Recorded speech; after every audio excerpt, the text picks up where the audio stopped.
The real estate market often seems like a distant world where only an elite of experts is successful. In a time of so much uncertainty in the air and bad news, real estate investing can seem intimidating. But today, I want to tell you that if you make the right decision today, you can enter the real estate market from the back door. Bad credit record? No credit at all. Do you dread the idea of having a home loan? Do you dream of owning investment properties? You are in the right place and right time, because we have created a program which is a tax lien and deed investment online course of only 14 hours. This course is specially designed for people like you who have big dreams. You will learn at your own pace and everything from your home computer. This is your chance. Join our membership for $19.99 a year. What are you waiting for? Visit our website primetimehomebuyerBuyback.org and sign up today for course access.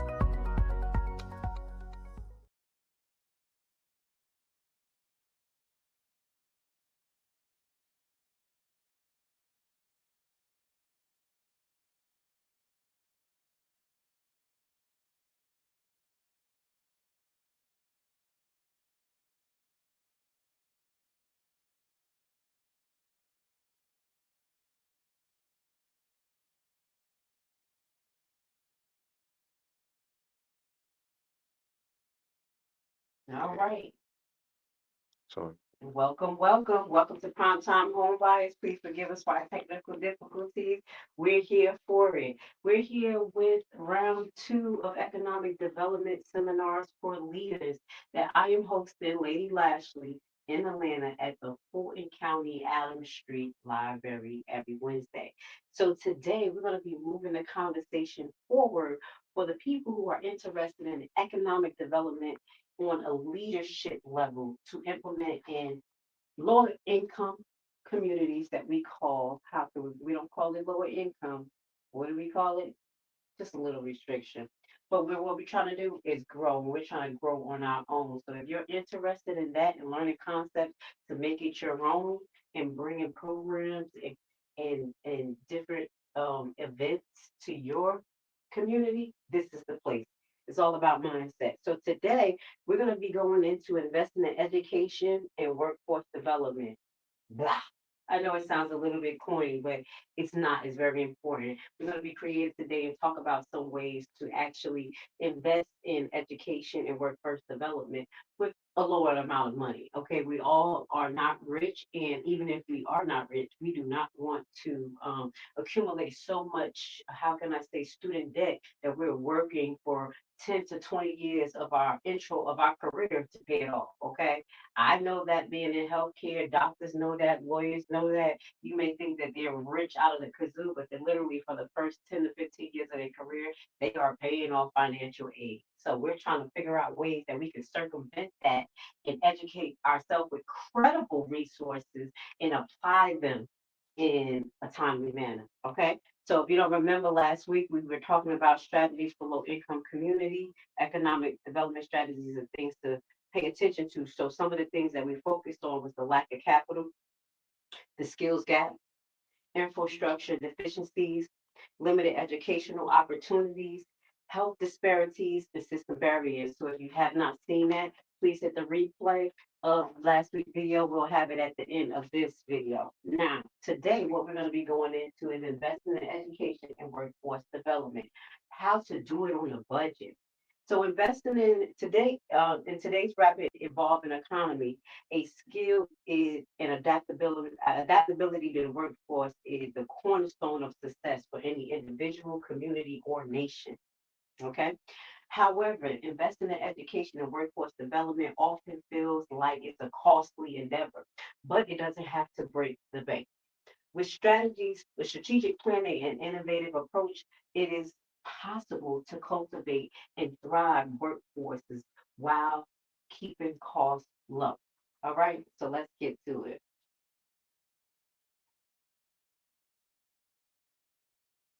One of the things we're gonna get into is why invest in education, the return on the return on investment. Now that goes right back to one of our concepts that we talked about: assets versus liability. and the assets being the mindset, the assets being the skills that you require. And when I say that, you get a mindset and skill set that you can take anywhere with you on the planet. So that's the return of your on your investment. Increasing earning potential, skilled workers command higher wage, leading to improving living standards and reducing reliance on social safety nets like welfare, like other things like that. And even though we are taxpayers and we set up these systems for us to use it, you just want to have them there as a safety net or there for our younger generation to use to get through over the hump. We don't want to have a society of people that really have to depend on a welfare system. Does that make sense? But because of the way that our economy is set up, it has made us very dependent on that. And what we're trying to find ways to work around that and create our own. Does that make sense? So economic growth, this is the return on investment with education. Economic growth as well as trained workforce. Um, it brings in business, foster innovation, and fuel economic expansion. This is what education does. The more you know, the more you grow. Reduce crime rates, providing individuals with opportunities for meaningful employment can decrease crime and improve community safety. Why? Because people are using critical thinking. Why? Because people have things to do and they have an ulterior motive or a plan or a goal. And when you have educational goals or mindset achievement goals, it does lower the crime rate because people are busy. And that's why I say what we talked about last week, mentorship, teaching our kids, like pulling them into things, letting them see different industries, keeping them busy in one aspect, but it's also showing them what they can do, what they may like, what they may not. Okay. Keeping them out of the way of crime. Does that make sense? These things that we implement is going to be like a domino effect if we implement it correctly in the community. All right, improving health outcomes. As a registered nurse, as a travel nurse for 11 years, I consider myself now a community nurse and I love it. And that is the most important thing is improving health outcomes. If you're not healthy in the mind and the body, you're not functioning properly and you're not even an asset to yourself. So studies shows a correlation between education level and better health outcomes, ultimately reducing healthcare costs. Why is that? Because if you strive to learn more about your environment, about cultivating natural foods, foods that has less GMO, less chemicals, that right there, education is going to lower education of healthcare, like the industry and like I said, foods and how to grow them and what's healthy, vitamin, minerals, natural ways of approaching things or preventative ways. Just educating yourself right there will improve your health outcome. That's why they say richer people, they didn't say richer people are more healthy. They said educated people are more healthy. Does that make sense? Because you make better choices. All right. Enhancing civil engagement when you're this is again the return on investment. Education and engaging citizens contribute more. Educated and engaged citizens contribute more to the community and participate activities in democratic process. And that's what it is. That's what I said. Everybody plays a part, no matter what it is. You may specialize in an industry that I don't, and I may need.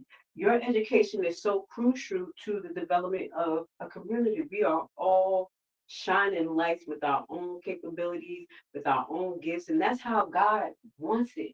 So, with that being said, while we're all engaging in learning, and sharing, and basically cultivating an educational base environment, we are now opening the door to enhance civil engagement.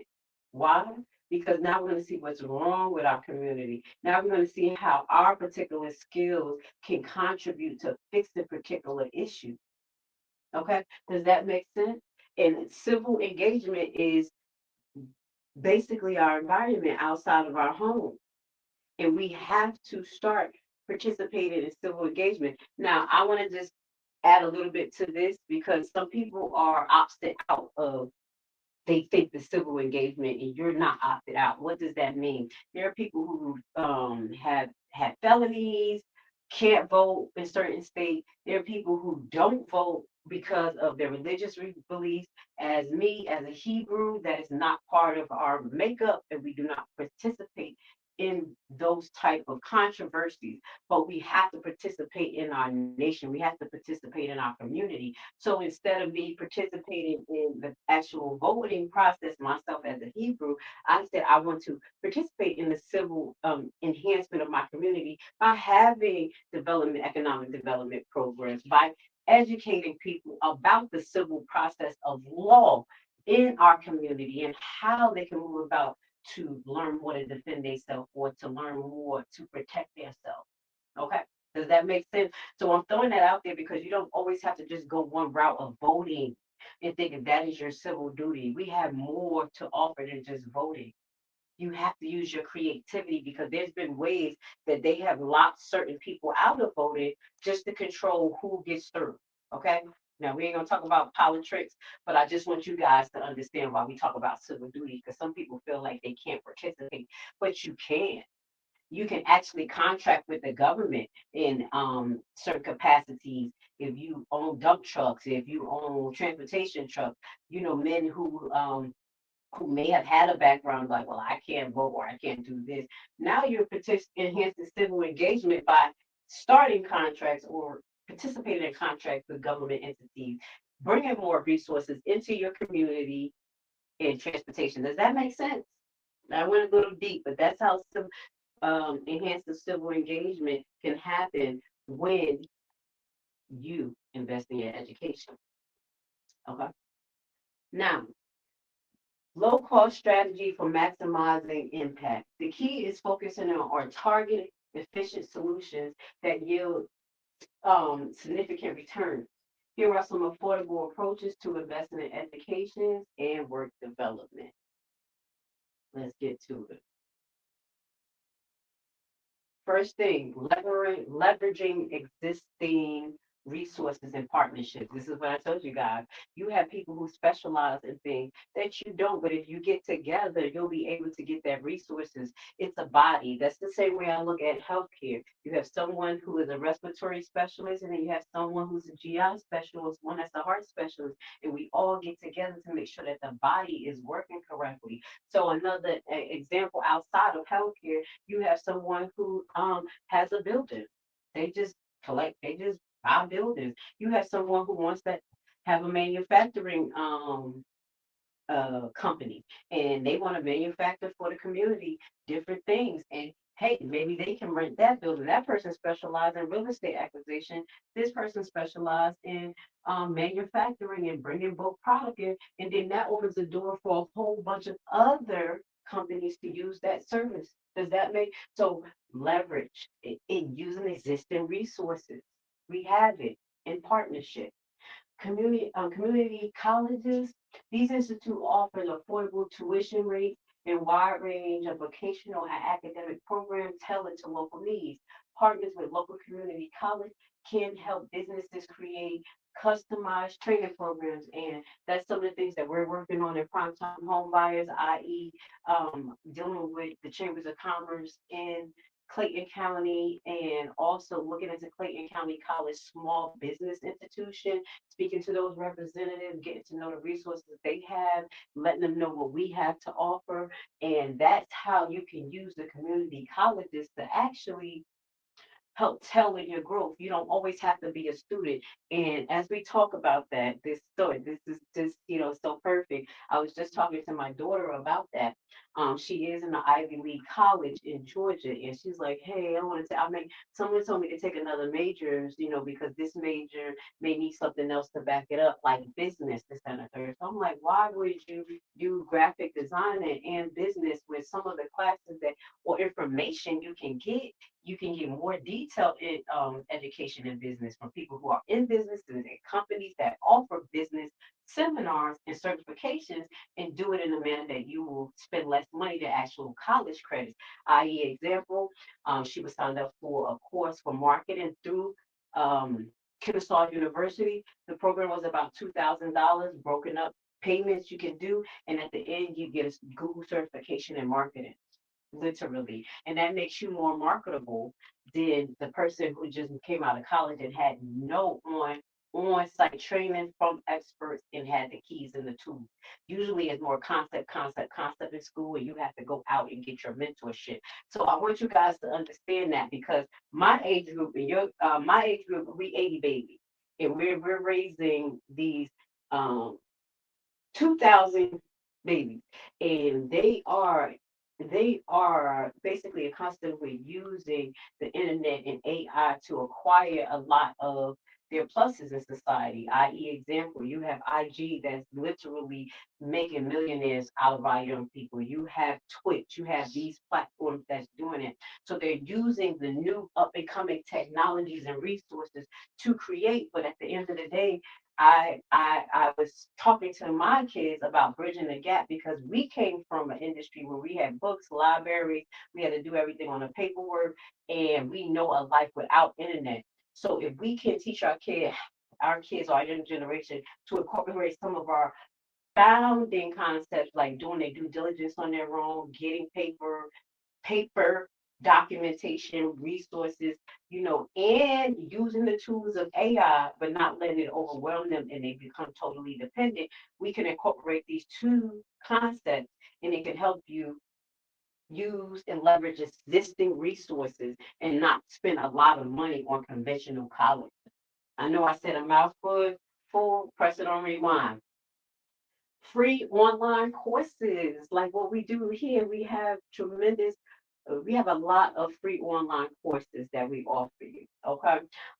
Platforms like Coursera, EDX, K Khan Academy. I love Khan Academy. Khan Academy was a definitely helping aid when I was homeschooling my kids. They have free from K to 12 learning tutorials about different concepts.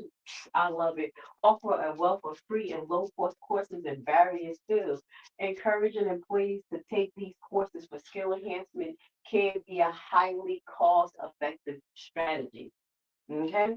And again, we have a lot of experts that's out there, such as myself, that offer programs to help people get into, how to say, asset acquiring fields, such as real estate. You know what we do here. I offer a real estate course called Primetime Home Buyer, and that teaches you how to enter the alternative real estate market safely.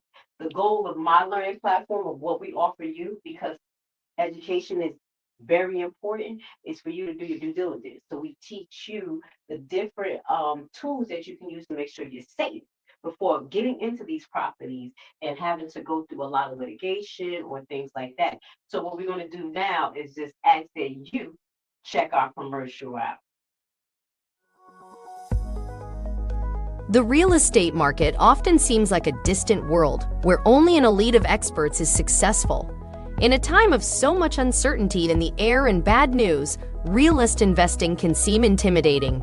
But today, I want to tell you that if you make the right decision today, you can enter the real estate market from the back door. Bad credit record? No credit at all? Do you dread the idea of having a home loan? Do you dream of owning investment properties? You are in the right place and right time, because we have created a program which is a tax lien and deed investment online course of only 14 hours. This course is specially designed for people like you who have big dreams.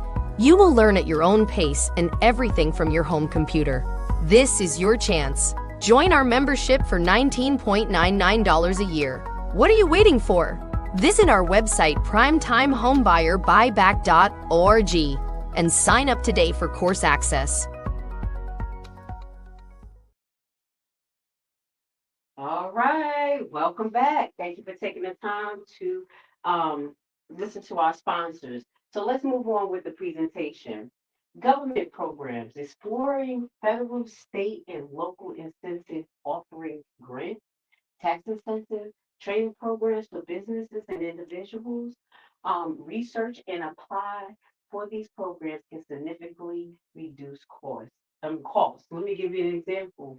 Um, I have hooked up with a program out here for women called ACE Business Center, and they helped me tremendously learn the process of starting a business, marketing, the legality of it by offering free seminars for us. It's actually a nonprofit organization that has government funding to help small business in Atlanta.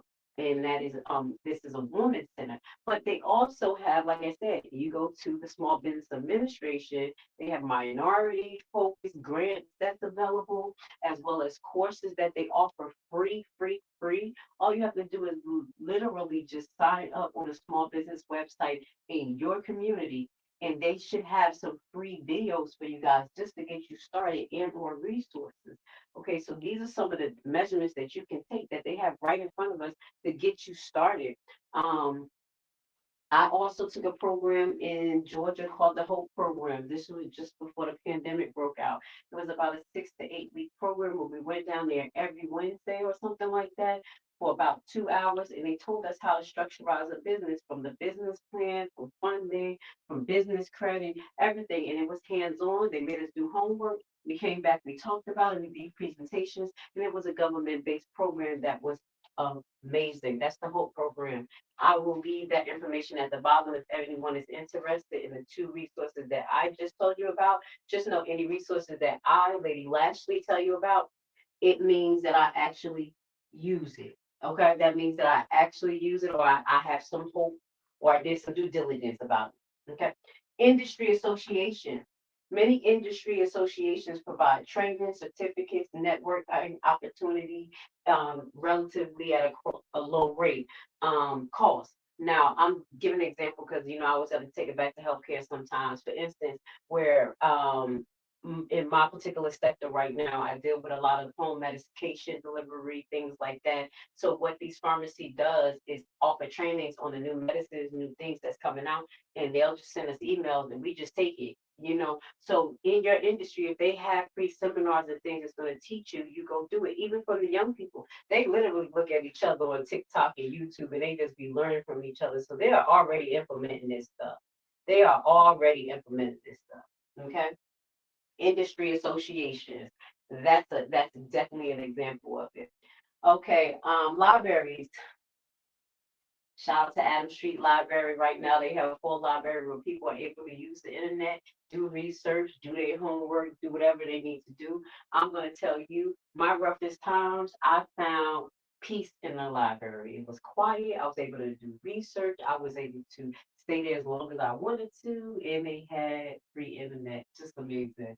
But libraries are often overlooked as a resource. Right now, I'm in the library and I'm hosting a seminar. These are things that we can do as a community and bring ourselves off the internet and actually meet and congregate together without having to pay a lot of money, depending on what you're using the space for. For libraries offer a lot of free things. So libraries are often overlooked. They offer internet access that I just told you, workshops, skill building resources, and a quiet place to study. And that's what we're doing right now, workshop and skill building resources. So I am a volunteer of the Atlanta Fulton County Library system. Right now, I'm in the Adams Street sector, looking to go to other libraries and provide this economic development seminar. So again, we have to do it ourselves, bring that information out. All right. The next thing we can do to mitigate how much it is or be cost effective in education is embrace on the job training and mentorship. If you at work and they offering stuff and they say do it, do it, do it, do it. That's something that we always had to do in healthcare, continue education, even if it was the same repeat thing. Once you keep seeing it, you know it. So, apprenticeship, we talked about mentorship programs that will help bridge our kids into different sectors that they may not be subjected to or know about. Apprenticeship, structured apprenticeship combined with on-job training with classroom instruction allow individuals to earn while they learn. This is a highly effective way in developing skilled workers out without a large upfront investment. This is what we do in healthcare. The usually new nursing students who come out, the hospital will provide them with a 2 year internship or apprenticeship under certain group of nurses. and they will have to complete continuing educations and certain practicums while working, meaning that they get checked off on what they do with patients within the 2 years to actually not become a full-blown nurse, but to keep on acquiring the skills they need to be effective. So this is how they bridge the new nurses in. They're getting paid, they're getting education, and they're getting the guidance and mentorship. And this can be applied in any sector. Mentorship programs, parent experience, employees live. That's what we're talking about. With newer colleagues can offer knowledge transfer and skill development. Mentorship programs are relatively low cost to implement and can significantly improve employees' retention and productivity. It's a teamwork. They get a buddy. That person is showing them everything they know, and they're brainstorming, and then that's where you get that community, that unity with just doing mentorship. You build great relationships. You love, sometimes you fall in love with your mentor. Shout out to my mentor. We're still Facebook friends. Her name is Miss Norma Rogers. I made her my mentor when I was in nursing school. And she was actually the head of the New Jersey Nurses Association at that time. And that's why I strive for what I strive for, because I look at individuals like that and just strive to be like them, but or something that can contribute the way they contribute. Does that make sense? You don't have to be like someone, but you can definitely grow and learn from what you see. Cross training, train employees to perform multiple roles within an organization. Just be careful of that, because that's what they're doing to us in multiple industries, and they are not hiring the amount of people that they need to. I just have to highlight that, where you come in as a secretary and then you're just everything. Okay. So this increased flexibility, reduce reliance on specialized skills, and build a more adaptable workforce. And that's where the red line comes in: reduce reliance on specialized skills. If you have no one who specializes, you have no experts. And that's what's going on. We don't have experts because they're trying to make everybody a jack of all trades, stretching them too far in certain industries where they're not able to actually grow and enhance their learning capabilities and what they originally came in, because they're stretched too far. Again, increasing the risk factors in industry, safety factors, and lowering productivity, because you think that putting it on one person will do better. But that's the downside. But the good side, if you do cross training in an effective way, meaning, hey, you got somebody that's like, hey, I think I want to do that, then you bring that party over. So let's not do forced cross training. How about that? Okay. Then you bring that party over and say, hey, then you want to learn on this side? You want to learn about the engine? You want to learn about phlebotomy and you're a tech? Okay, let's go. So I'm giving you some examples. Does that make sense? And that's the way we have to think within the industries or the businesses that we create. Because guess what? What we are doing is increasing the economic development in our community by thinking like leaders and coming up with organizational plans that will actually sustain the growth and development of our community and our business without having to depend on the civil service so much. Because as you can see, a lot of those civil service programs that we have depended on have been taken away from us.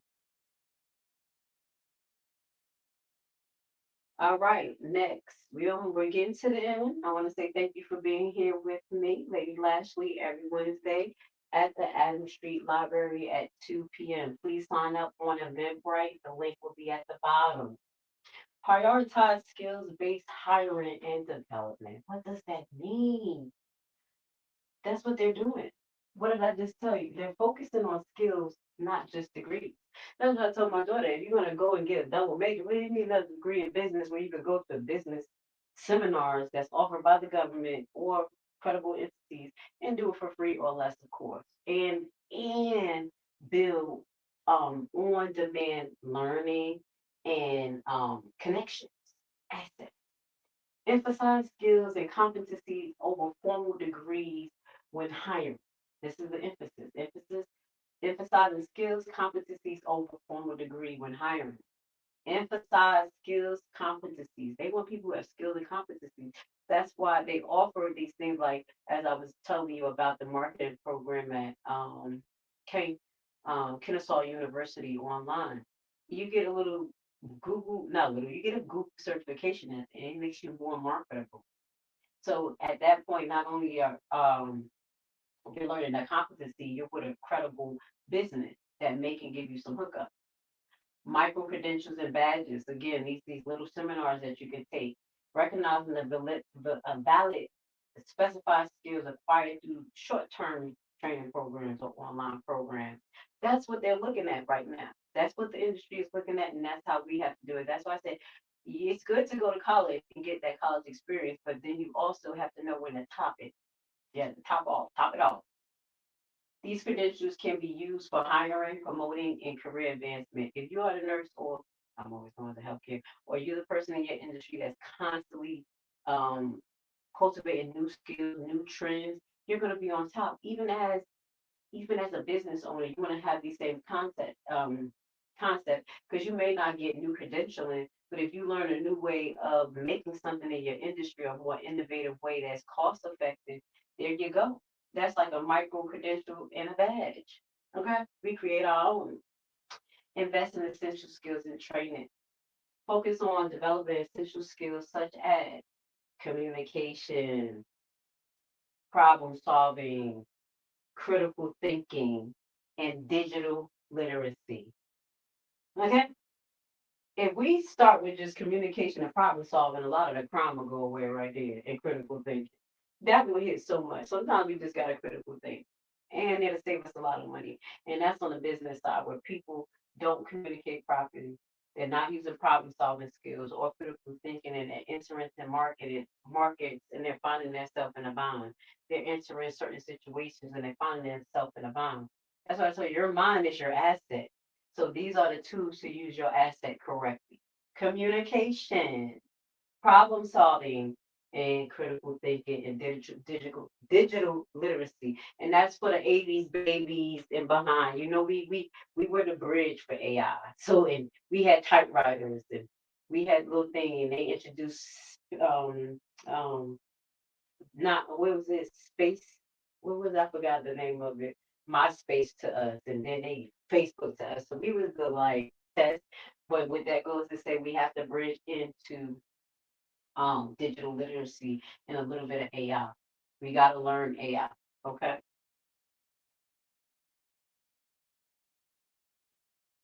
Utilizing technology effectively. I told you our kids are becoming millionaires without having to go through everything that we go through. It looks a little different. It looks a little scary. It looks like a roller coaster ride. But when you have content creators and people who are actually making a lot of money by using digital assets, you got to think about it. Learning management systems. Implementing low-cost open source LMS to deliver online training materials and track employee progress. Now, you can do that as a business owner as well as you can use these LMS, learning management systems, like just like what we did. We created a learning management system on our website, Primetime Home Buyers, www.taxleyexpert.com, where you can go and take on demand videos, learn about different concepts within the field of real estate for us, because that's what we offer. And whatever field you want to, you have to find those LMSs. Okay. Webinars and online workshops. Welcome. Okay. Deliver training sessions remotely, reducing travel costs and maximizing reach. That's what we're doing for you. You can be on your lunch break right now, taking notes, literally learning. You can be driving, listening. You see what I'm saying? Glamification. Oh, gamification. Incorporating game-like elements into training programs to increase engagement and motivation and learning. Games, music, visual learning tools, it helps when you're educating yourself. So if you have any learning impediments, I think this is a good start to trying to figure out your learning style. Because when people talk about school workshops, it's like, oh my God, I hate school. But once you learn your learning style, you're gonna love it because when you learn something new and you can use that skill, it empowers you. But I think people are afraid because they've been beaten down by their defects about, oh, I stutter, oh, I can't pronounce this, oh, I don't do math well, oh, this, that, and third, they make me hate school. And I'm saying that for someone who literally was self-taught, coming from a first generation of Haitian descent, having to teach myself why I had a learning impediment, which I later learned on in my adulthood was dyslexia. I had to work through that and not knowing what it was or not trying to fix it as well could have stopped me. But that's one of the things that you have to learn your learning style. What is the problem? So I with dyslexia, it's a neurotransmitter issue. So if I knew, okay, sometimes I will see words wrong, or maybe it'll skip a word, or maybe this looks like something that is not. That's what happens with dyslexia. So what I would have to do is make sure that I reread. I take notes because sometimes I'll read something, you skip a whole word.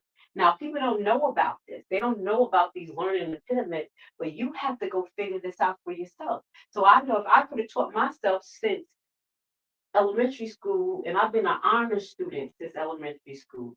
My mother couldn't do my work, my grandma couldn't help me, they didn't even speak English. Okay? Okay? If I can do it, you guys can do it. So that's about learning different ways of your learning style. So gamification is one of them. And that's what we did some of our modules in nursing, be little games where we'll have to place this on a patient, place this on. Does that make sense? Okay, so don't be afraid if you need a little gaming in your life, if you need a little cartoon. We even had a picture of patients, not a physical picture, but a drawing of someone who may have a disease or diagnosed, and we'd have all these things pointed to the person, and the person looked funny, and we'll remember this picture of the diagnosis, like of Cushing disease. I can remember every time I think of Cushing disease, I think of a heavy set woman with glasses, a mad face. That means that it's emotional liability. They're swollen. It's so much. And but I can remember the picture. It's a picture. So know your learning style. Don't be afraid because you learn a certain way. It doesn't make you an adolescent. It literally just shows how your brain process. And I think that's one of our issues in America is that once we like don't learn the way other people do or don't perform, it's like we don't need it. Man, everybody should be done. No, no, it's not that. Learn your learning style. Okay. Like I said, that's an asset, your mind. When you know something, they can't take it from you. Okay.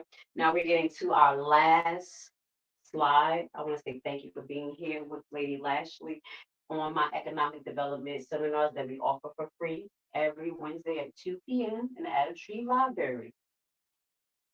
All right, let's get to it. Let's get it to a close. Second. All right. Community-based initiatives. This is the last part to this time to this presentation. Partner with local schools. Businesses can work with schools to provide internship, mentorship, and career guidance to students. Okay. Invest in early childhood education. Studies consistently demonstrate the long-term benefits of early childhood education. Supporting early childhood programs can have a profound impact on future workforce development. Yes, it's very important. I'm going to say that as growing up, as me as an 80s baby, growing up on Reading Rainbow, Mr. Rogers, and getting these early, how can I be subjected to wanting to learn, wanting to read? How do you remember the Magic School Bus? These subjecting to your kids to these type of learning base at a small age, even I'm gonna say even infancy. Okay, I started mine too in our early pre development program because they took basically it's like a pre-K, but they took babies 2, 3, and 4 and got them ready to get into pre-K and things. So it was called La Petite Academy and it was a daycare, but services they provide and the structurized learning environment was amazing. In the baby room, where you have babies and bouncers, they have it ABCs all over the wall, animals, they have the music playing, they have the kids that's just about their age that can function because with good behavior. I didn't see behavior problems because sometimes you can't mix kids together, but they will have the older kids kind of demonstrating to the younger kids. So that is investing in early childhood education that will help your kid advance. So about time my two got to fifth grade, well, I do apologize to kindergarten, they were already reading. They already knew their ABCs. They know their one, two, threes before they got into kindergarten because they were already hearing it every day because of that early development learning program. So please be very cautious of where you leave your kids at. Okay. Now, lastly, but most importantly, adult literacy programs improve basic literacy and numeric skills for adults who lack these fundamental skills. Guys, don't be afraid that you don't know. Everybody has not been subjected to it. Everybody has not been subjected. You can't beat yourself up because you don't know. But I think too, society has made us move, and not so loud, move on the instant gratification so much that it makes us think, oh, you know it. Oh, you're supposed to know this. Oh, you're supposed to know this because that's how AI works. We're not AI. The way the brain works is being subject to it, seeing it, critically thinking about it, digesting it in your own manner, and regurgitating it out in your own way. That's learning. That's adult literacy, so don't stop. Improving basic learning skills, as I told you, this can unlock opportunities for future education opportunities. If your local library, if your job, if your school offer anything free, take it. Usually you can build a connection with someone. Usually you will be able to take that information and apply it because these particular seminars and programs are usually given by experts who are already applying the concept. Does that make sense? So again, I want to say thank you for being with us today. Okay. Today we wanted to show you the importance of education and training. Show you that it doesn't have to be so expensive. You can find ways to participate in learning-based programs such as what we offer here every Wednesday at 2 p.m., as well as taking online seminars that I offer at Primetime Home Buyers. So again, I want to say thank you to my sponsors, Primetime Home Buyers. Check out the website. We'll see you next week at 2 p.m. Hope I wasn't loud.